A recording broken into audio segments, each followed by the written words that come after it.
Las heridas invisibles. Imagina que llevas 21 años sin dormir hasta tarde. 21 años despertando antes de que el sol se asome. Antes de que el mundo recuerde que existe. Cada mañana, el mismo ritual silencioso. Te atas las sandalias con dedos que ya no obedecen del todo. Levantas 40 kilos de hierro, cuero y madera. Y caminas. Siempre caminas. No porque quieras, sino porque Roma lo exige. Has cruzado ríos que no tenían nombre en ningún mapa.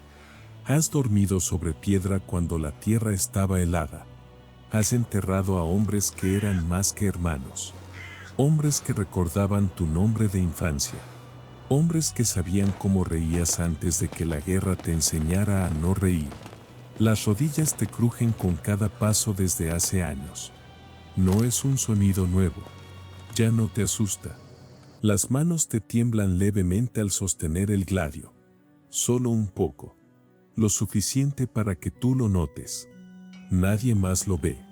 Nadie más importa. Has trazado las fronteras del mundo con tu propia sangre. No con tinta. No con tratados. Con sangre. La tuya.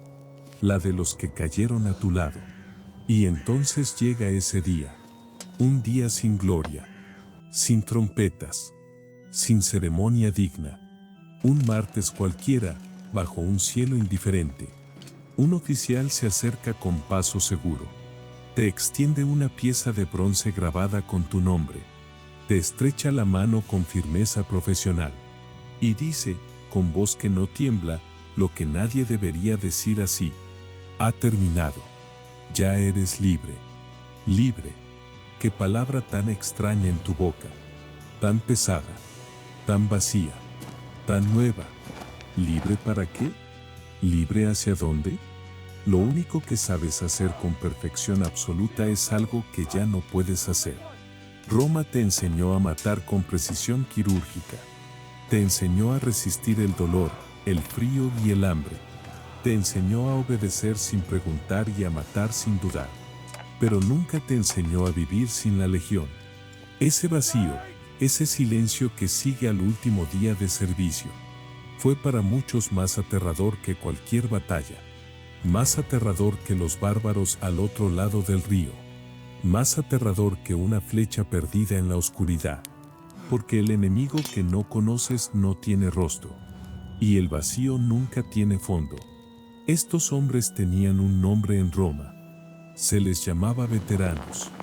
Y su historia, enterrada bajo siglos de polvo y silencio. Es lo que hoy vamos a desenterrar. Con datos arqueológicos. Con evidencia real.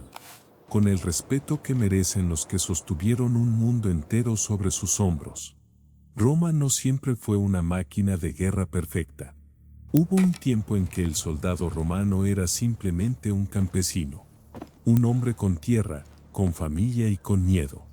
Un hombre que tomaba su escudo cuando Roma lo llamaba. Y lo colgaba en la pared cuando el peligro pasaba.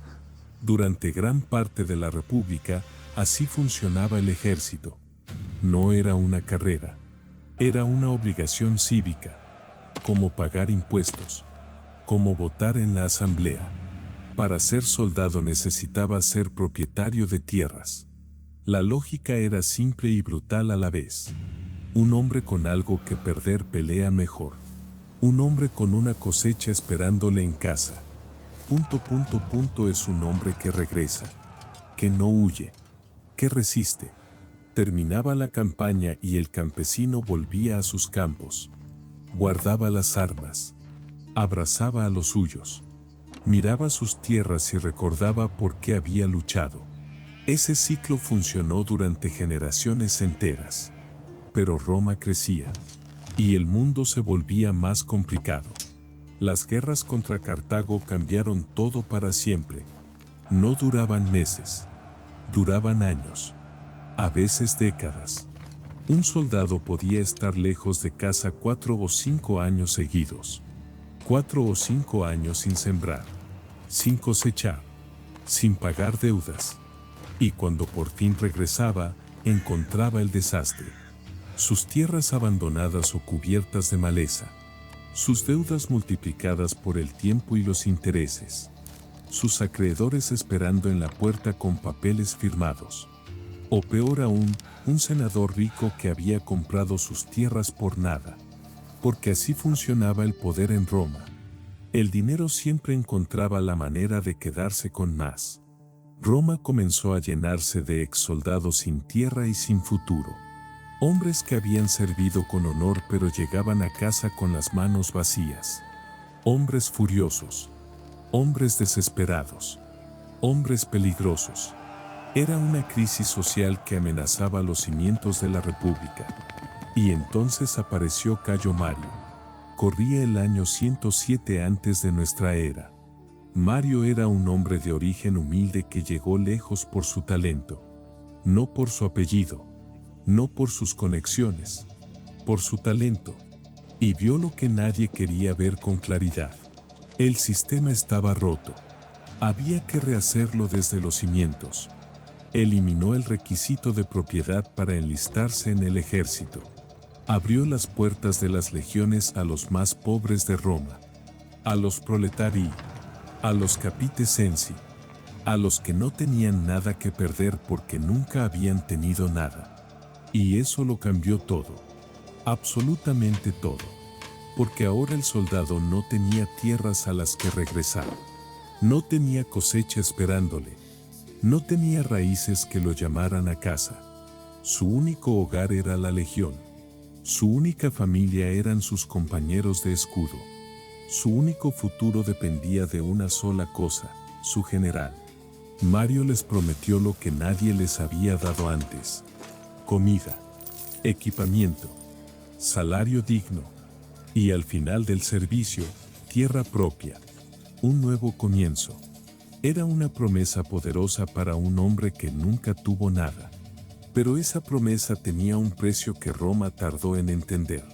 El ejército ya no era de Roma. Era del general que lo pagaba. Los soldados eran leales a Mario, a Sila, a César, a Pompeyo, no a la República, no al Senado, no a las instituciones. Y esa lealtad mal dirigida fue la semilla de las guerras civiles. Las mismas guerras que finalmente destruyeron la República. Las mismas guerras que abrieron el camino al imperio.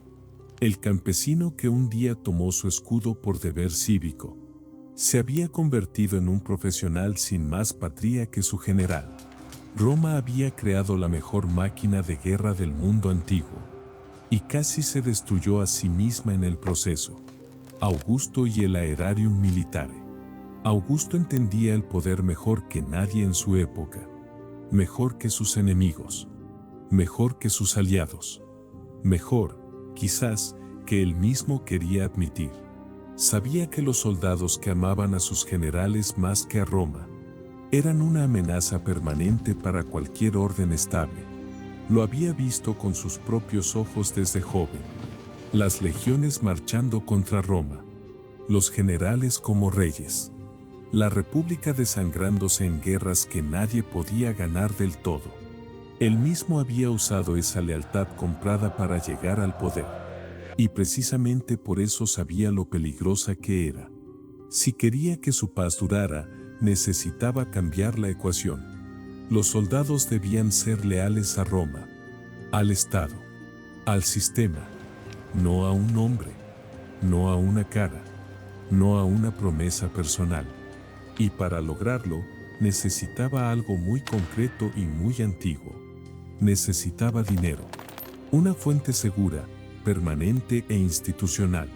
En el año 6 de nuestra era, Augusto creó el Aerarium Militare, el Tesoro Militar, un fondo de pensiones para los soldados de Roma. No era un gesto generoso. Era una decisión estratégica de primer nivel, una inversión en estabilidad política disfrazada de beneficio social. Para comenzar, Augusto aportó de su propio bolsillo 170 millones de sestercios de su fortuna personal, una cantidad que resulta difícil de imaginar incluso hoy. Pero esa suma inicial no era suficiente para sostener el fondo eternamente. Necesitaba ingresos permanentes, flujo constante de dinero nuevo. Y ahí comenzó el verdadero dolor de cabeza político. Augusto introdujo dos nuevos impuestos que nadie recibió con alegría. El primero era el vicesima hereditatium, un impuesto del 5% sobre las herencias. El segundo era el centésima rerum venalium, un 1% sobre las ventas en subastas públicas. Los senadores pusieron el grito en el cielo. Y lo entendemos. Nadie festeja un impuesto nuevo, mucho menos los ricos. Pero Augusto tenía un argumento que nadie podía refutar del todo. Pagar pensiones a los soldados era más barato que otra guerra civil. Era más barato que otro César, otro Sila, otro Antonio. Y los senadores, aunque furiosos, lo sabían perfectamente bien. El aerarium militare fue administrado con precisión burocrática. Al inicio, 3 praefecti elegidos por sorteo los supervisaban. Más tarde, el emperador los nombraba directamente. El tesoro fue ubicado en el templo de Saturno, en el Capitolio. No fue una elección casual. Nunca lo era en Roma. Saturno era el dios de la agricultura, del tiempo y de la riqueza. Guardar el dinero de los soldados en su templo era un mensaje simbólico. Le decía al soldado, esto es sagrado, esto es eterno, esto es tuyo. Y ese mensaje importaba tanto como el dinero mismo. Porque los hombres no solo necesitan pan, necesitan saber que el pan estará ahí mañana también. El aerarium militare fue uno de los grandes inventos administrativos de Roma. No porque fuera perfecto, no lo era, sino porque transformó la lealtad en algo que podía comprarse con certeza. Y en política, la certeza siempre vale más que el oro. El servicio y la honesta misión. Para el legionario, la jubilación no era un accidente. No era algo que simplemente ocurría un día sin avisar. Era el destino final de un camino larguísimo y perfectamente trazado. Un camino con reglas, plazos y categorías muy precisas. Al principio del imperio, el servicio duraba 16 años activos, más 4 años en la reserva, 20 en total. Pero Roma siempre necesitaba más de sus hombres. En los años 5 y 6 de nuestra era, Augusto extendió el servicio. 20 años de servicio activo, 5 años en la reserva, 25 años en total antes de poder llamarse verdaderamente libre. A los soldados en esa reserva final se les llamaba veteranus sub vexillo, veteranos bajo el estandarte. Todavía en el sistema pero diferente. Ya no cargaban con las tareas más pesadas del campamento. No construían caminos bajo el sol. No excavaban trincheras en el frío. Pero seguían disponibles. Siempre disponibles. Si el campamento era atacado, ellos defendían. Si había que entrenar a los reclutas nuevos, ellos enseñaban. Eran la memoria viva de la legión. Su columna vertebral silenciosa. Y cuando esos 25 años por fin terminaban, llegaba el momento de la missio, el tipo de teris. Porque no todos los soldados se retiraban de la misma manera. Roma clasificaba la salida del servicio con su precisión habitual. La primera y más deseada era la honesta missio, la separación honorable, el premio máximo, la corona sin corona. Se concedía al soldado que completaba su tiempo sin deshonor, el que cumplió cada año, cada campaña, cada orden. Este hombre recibía el diploma de bronce con su nombre grabado. Recibía dinero, recibía tierras, recibía derechos legales nuevos. Recibía, sobre todo, algo que no se puede medir en sestercios. El reconocimiento oficial de que había servido bien, que Roma lo recordaba, que su sacrificio había contado. La segunda categoría era la missio causaria, la separación por causas médicas, por heridas o enfermedad. Roma reconocía que la guerra destrozaba cuerpos antes del tiempo. Un soldado que perdía un ojo en batalla no podía simplemente ser descartado. Si su daño venía de una herida ganada con valentía en combate, podía recibir los mismos honores que la honesta Micio.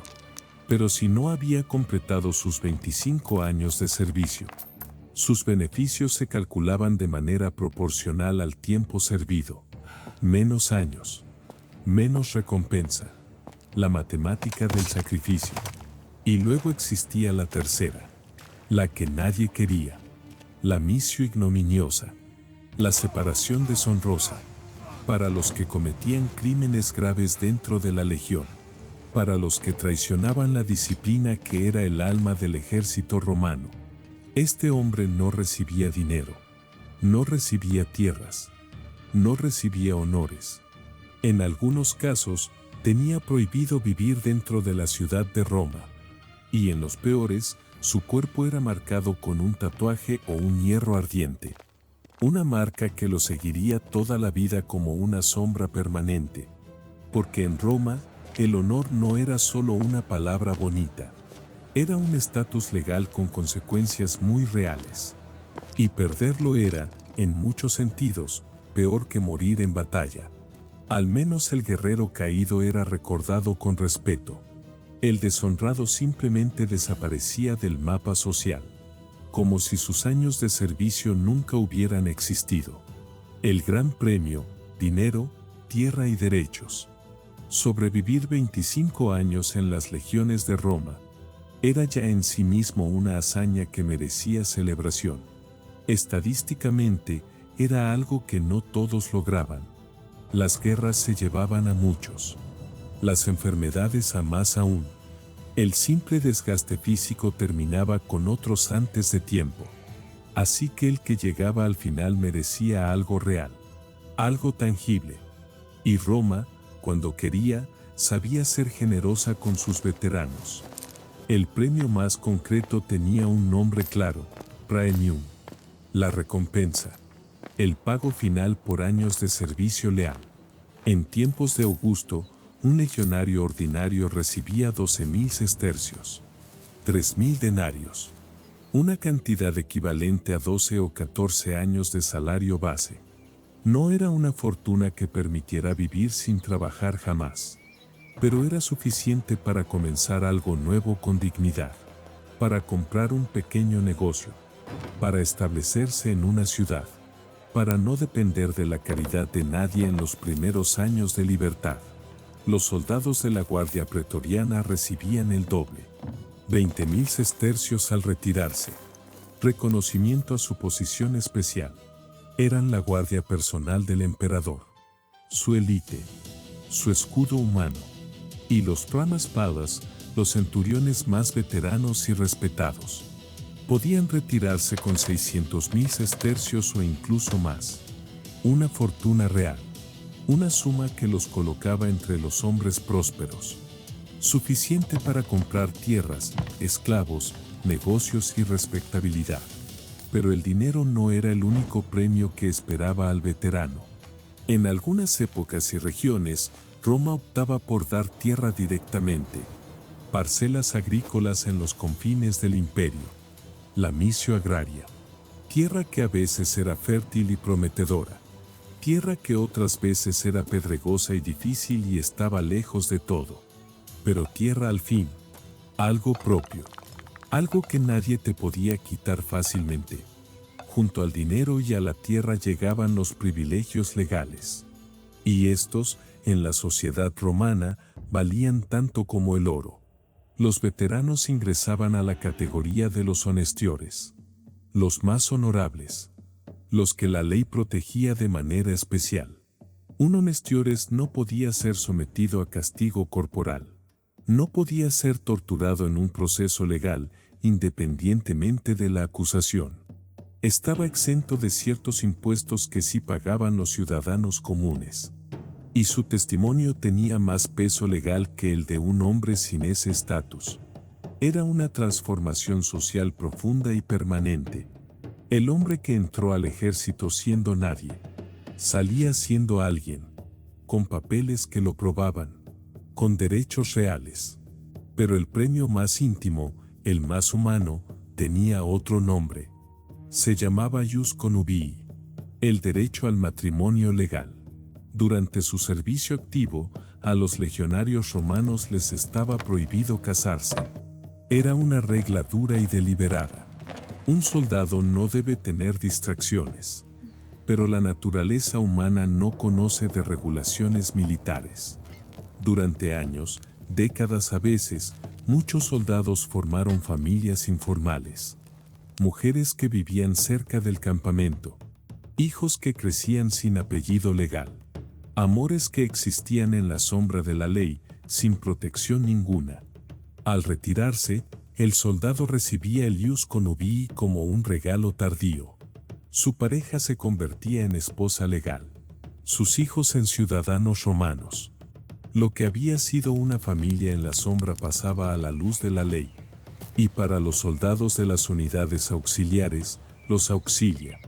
Había un premio que lo superaba todo en importancia. La ciudadanía romana.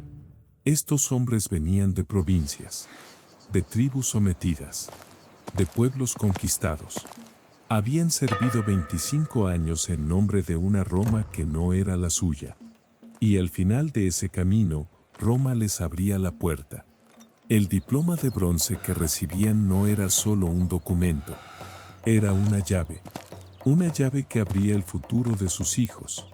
Sus descendientes nacerían siendo ciudadanos romanos de pleno derecho.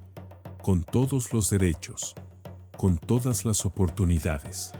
Con todo el peso del nombre.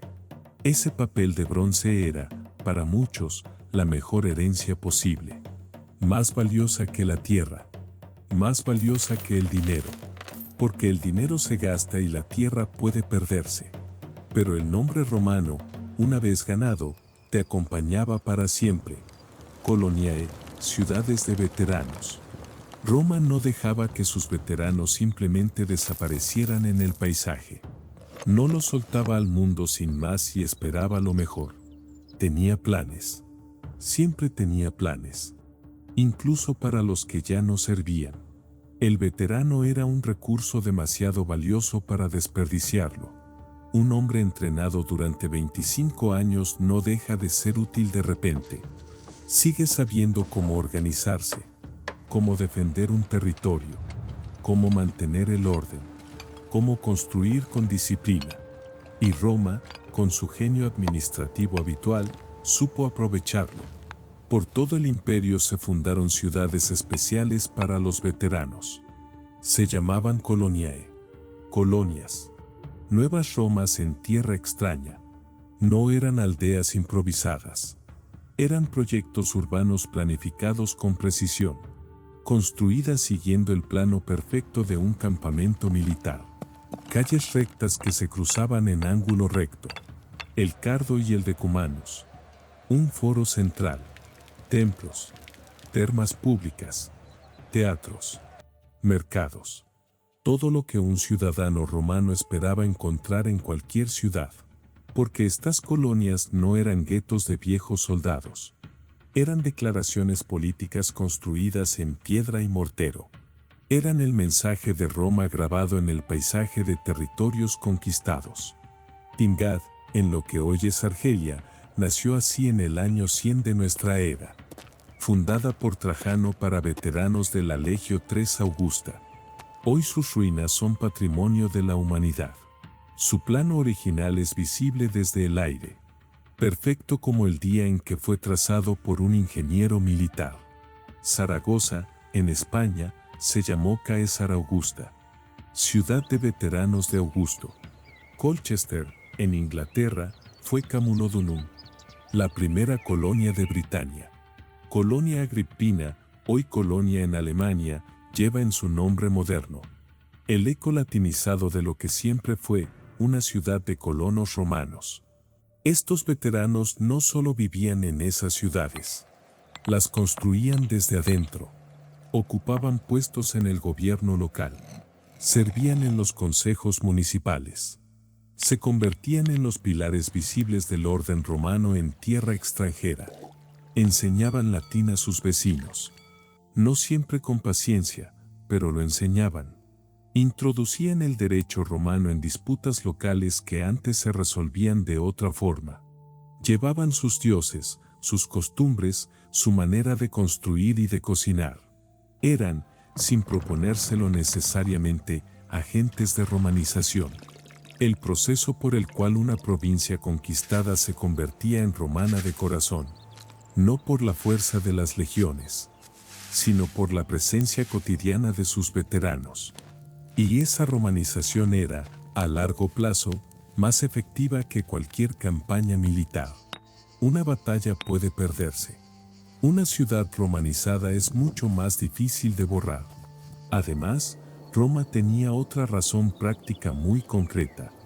Un campamento de veteranos en una región fronteriza no era solo una ciudad. Era una reserva militar invisible. Un ejército latente esperando ser convocado. En caso de rebelión local, estos hombres podían tomar las armas en horas. No necesitaban entrenamiento. No necesitaban órdenes complicadas. Sabían exactamente qué hacer porque llevaban 25 años haciéndolo. La colonia era, al mismo tiempo, hogar, pensión y cuartel en reserva. Un sistema brillante en su eficiencia. Típicamente romano en su pragmatismo. El precio del cuerpo y la vida social. Los documentales de historia suelen mostrar las victorias, los desfiles triunfales, las estatuas, los arcos de triunfo. Lo que raramente muestran es el cuerpo del veterano en la mañana, el momento en que intenta levantarse y el dolor lo saluda primero, antes que el sol, antes que cualquier pensamiento del día. Los análisis de esqueletos encontrados en yacimientos romanos son elocuentes. Hablan con más honestidad que cualquier texto escrito por un senador. Un veterano de 40 años tenía el esqueleto de un hombre de 70. Las rodillas destruidas por décadas de marchar con 40 kilos encima. La columna vertebral comprimida y deformada por el mismo peso repetido. Las articulaciones de los hombros y los codos marcadas por el entrenamiento diario. Los arcos plantares colapsados por miles de kilómetros de caminos romanos. Las fracturas mal curadas cuentan su propia historia silenciosa. Un hueso roto en campaña, lejos de cualquier médico competente. Vendado con lo que había. Inmovilizado como se podía. Rezado lo necesario. Y el resultado, un hueso soldado en posición incorrecta. Para siempre. Muchos veteranos sufrían también de una pérdida de audición progresiva, causada por años de exposición al ruido de las máquinas de asedio, las catapultas, los arietes, el estruendo del metal contra el metal. Un ruido que no te mata en el momento pero te roba el silencio para siempre. Y los dientes. Siempre los dientes contaban la historia de la dieta militar. El buxellatún, el pan endurecido que era la ración estándar de campaña. Tan duro que quebraba el esmalte con los años de uso constante. Los esqueletos de veteranos muestran dientes fracturados y encías dañadas. Pequeños recordatorios cotidianos del precio de servir al imperio. Pero el cuerpo no era el único campo de batalla del veterano retirado. La mente también cargaba sus propias heridas invisibles. Sin el lenguaje moderno para describirlo, los romanos lo llamaban de diferentes maneras. Algunos veteranos volvían furiosi, rabiosos sin causa aparente. Otros se volvían taciturni, silenciosos de una manera que asustaba a los familiares. Incapaces de dormir una noche completa sin despertar en el terror. Incapaces de estar en un mercado concurrido sin buscar salidas de emergencia. Incapaces de escuchar un grito repentino sin que el cuerpo reaccionara antes que la mente. Hoy lo reconoceríamos. Lo llamaríamos por su nombre clínico.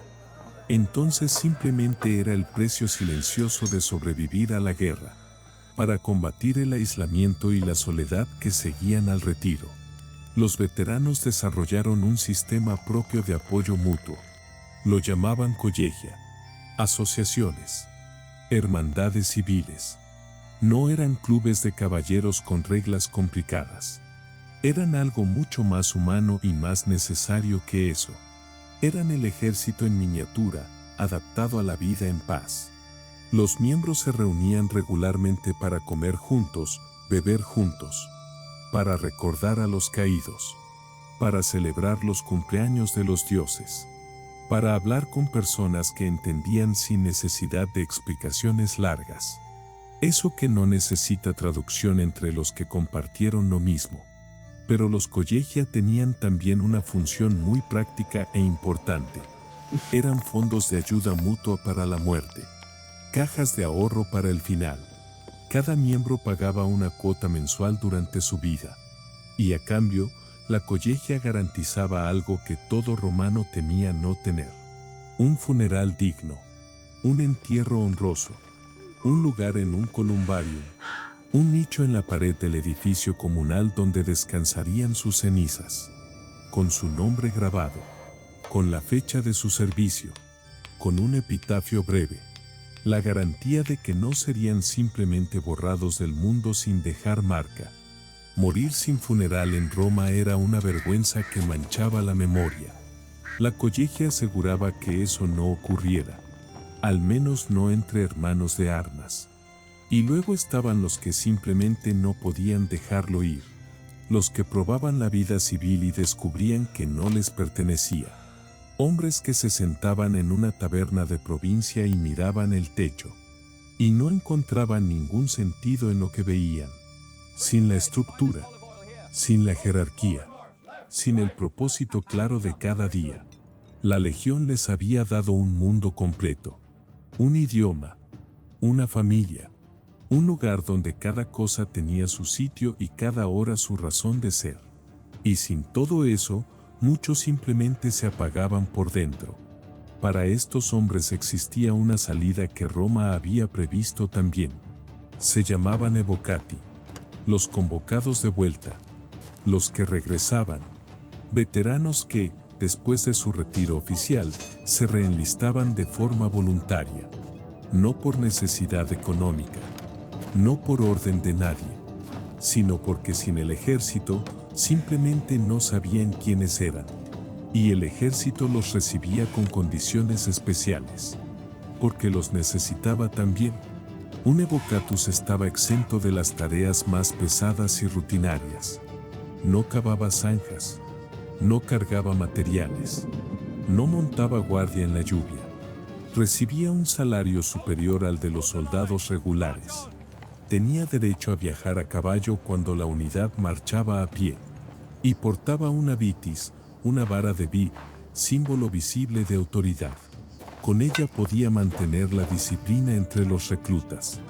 No porque tuviera un rango oficial superior, sino porque su experiencia, su historia, su presencia, eran en sí mismos una forma de autoridad que nadie necesitaba escribir en papel.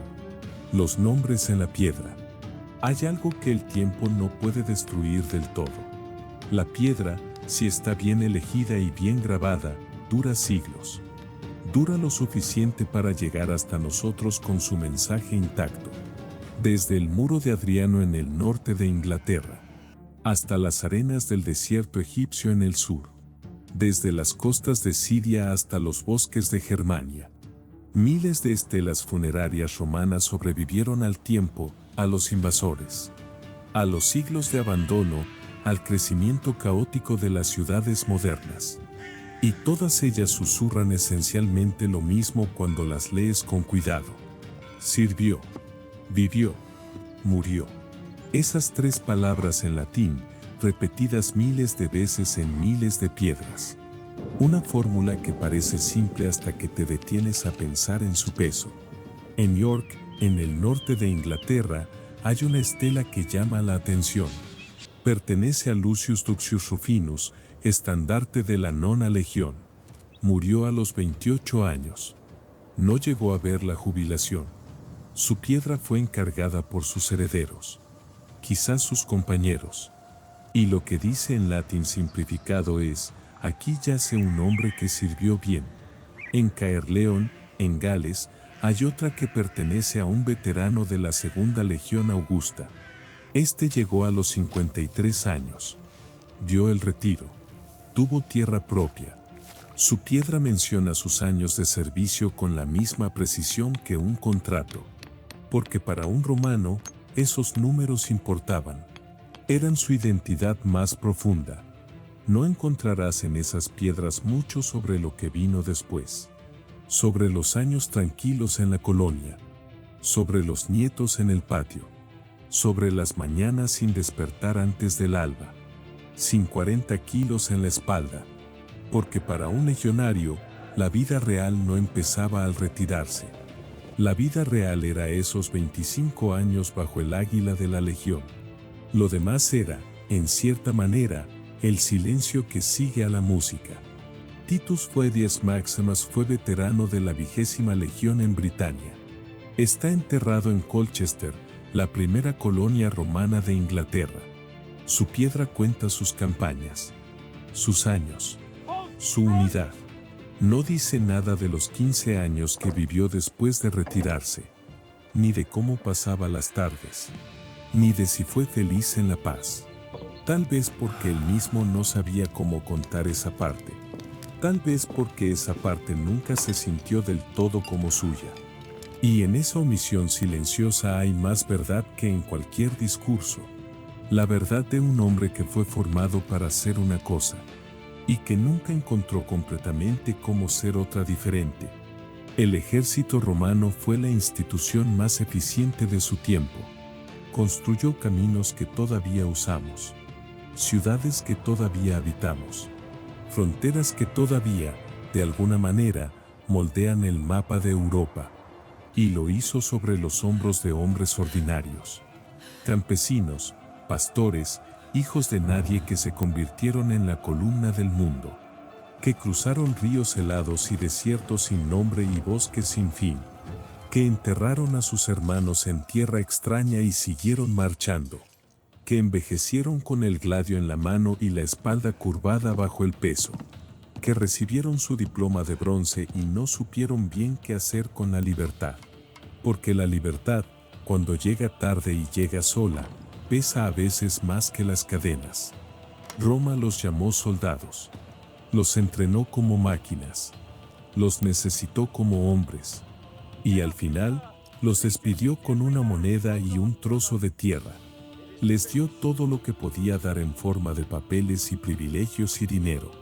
Pero nunca pudo devolverles lo más simple y lo más difícil al mismo tiempo. Una respuesta honesta a la pregunta que todo veterano se hacía en silencio. ¿Y ahora qué soy? Esa pregunta quedó grabada en el aire de miles de colonias. Flotó sobre los campos que ellos trabajaron después de dejar las armas. Resonó en las reuniones nocturnas de las collegias entre copa y copa. Y sigue resonando hoy, cuando leemos sus nombres en la piedra. Porque los hombres cambian, los siglos cambian, los imperios caen. Pero ciertas preguntas, las más humanas, las más honestas, permanecen exactamente donde las dejaron quienes no pudieron responderlas. Sirvió a Roma con todo lo que tenía. Vivió lo mejor que pudo con lo que le quedó. Y al final, como todos, simplemente se fue.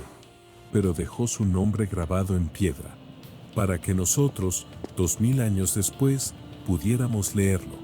Y entender que detrás de cada número de legión, de cada año de servicio, hubo un hombre de carne y hueso, con rodillas que crujían y manos que temblaban. Un hombre que mereció más respuestas de las que Roma supo darle. Y que, a pesar de todo, siguió siendo fiel hasta el último día. Eso es todo por hoy. Si este contenido te hizo reflexionar, ya sabes qué hacer. Nos vemos en el próximo capítulo.